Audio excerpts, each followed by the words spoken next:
napakagandang talaga. Na-favorite mo siya. Okay, Bianca, so pang ilang show mo na to as lead? As lead, Apart from Pochi, actually first ko to. first mo. Yan. So, ano naman ang feeling na, una, anong feeling na binigyan ka ng GMA na kakataong mag-lead sa isang show, tapos pangalawa, kinakabahan ka? Well, at first talaga, hindi ko biglaan talaga yung double sa akin for mga batang season. So, very relieved siya. Sobrang saya kasi finally nabigyan din ako ng show kasi matagal ko na yung dream comedy. Tumigil na lang yata, wala pa. Tapos paano mo nalaman na makakast ka dito? Well, tinatawag nila ako for a screen test. So, simula nun, so nag-shoot na kami, tapos yun daw yung present sa mga course. And then, pinabalik nila ako. Tapos, yun na sinabi sa akin na sure na pala yung role. So, pero this is a drama, no? Very different from your Tropang Pochi. And you did Magic Kaleo, which is a bit light lang, no? So this is your first time na heavy drama. How do you prepare for your role? Or does it really come naturally for you na iyakin or...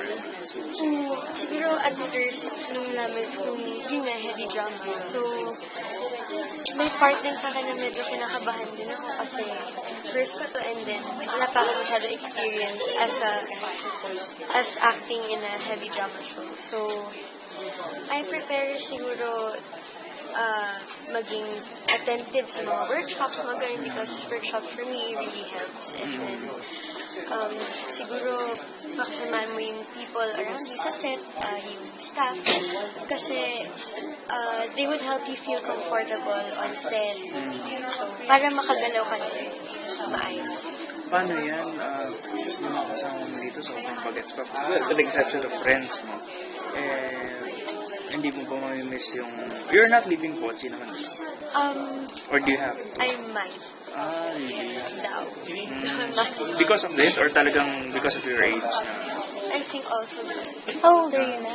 I'm 30. So, ready ka na bang umiwalay sa Pochi na alam kong sobrang attached ka rin doon? Well, I miss ka na. Uy, naiiyak. kung Miss ka na maging Greg mali Louie. sa Pochi, siguro, syempre medyo nakakainayang din kasi halos lumaki na rin ako doon. Pero okay lang kasi life really moves on. Yeah. And we also Can't see be each stuck other to na. Pochi forever. So, how does Pochi mean to you? What does it mean to you? A second family. As in, family, may mga kapatid ka, you have cousins, like mommy, ganun. Hindi mo siya, whenever we shoot, we don't feel like we're working anymore. Like play? Like playing. Siyempre lahat naman nun medyo, kayo lang very close kayo sa Pochi, di ba? Pero sino yung pinaka-mamimiss mo doon? Pinaka-mamimiss ko doon. Siguro, kasi siguro lahat talaga sila. Si Pochi. Safe ka. Si Pochi ang pinaka-mamimiss. Pero wala sa Sige na nga, hindi si Miggy. Miggy no. Uy, grabe. Lahat sila. So sino na lang ito? Siyempre, sabi mo nga, life must move on. Nandun ka na sa second stage. Patwin hearts ka na. Sino ba sa mga twins. kapuso twins ang tingin mo parang crush mo or gusto mo makatrabaho at least in the future? Wish lang naman. Yung mga kabatch nila Alden na or yung younger? Siguro ngayon kasi wala pa ako masyadong kilala. As in, mga taga-Pochi pa lang. Willing naman ako na makalove team kung sino man yung i-partner sa akin. Talaga.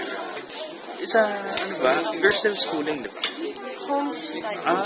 Most of you are sa Pochi study. Anong year ka na? I just graduated elementary. I'm moving on first year.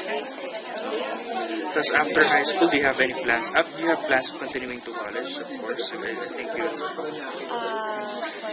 may plans ka bang na For college. For college? For college. Siyempre, hindi ko alam kung tuloy-tuloy mo na yung artista mo or gusto mo pa rin na on-the-side sa your study? I'm not naman expecting na magtatagal ako in showbiz business. So, siguro, when I turn college, I'm planning to take com arts or mass comm kasi really, if I'm gonna work as, besides being an artist, I'd like to be siguro behind the media also, maybe because yung surroundings where I grew up with din, so I want to be a photographer or Director. yeah, director also. Okay. Wow, director. Hindi ka ba, first time mo with directing? Yes. Okay. So, narinig mo kanina. Mga payo. Oo, mga payo at mga rules si Direk. Anong masasabi mo? Hindi ka ba natatakot? Challenge? Siguro sa set, doon ako matcha-challenge kaya take na kasi si Direk Ricky talagang seryoso sa working siya. So, siguro talagang kailangan focused and concentrated sa set. Pero sa rules, siguro hindi naman ako ganun ka natakot. Parang relax lang, just go with the people. Dito sa basang sisiw, sa ganda mong yan, sa puti mong yan, dudumihan ka dahil kailangan mo yung makatotohanan basang sisiw. Ready ka na ba?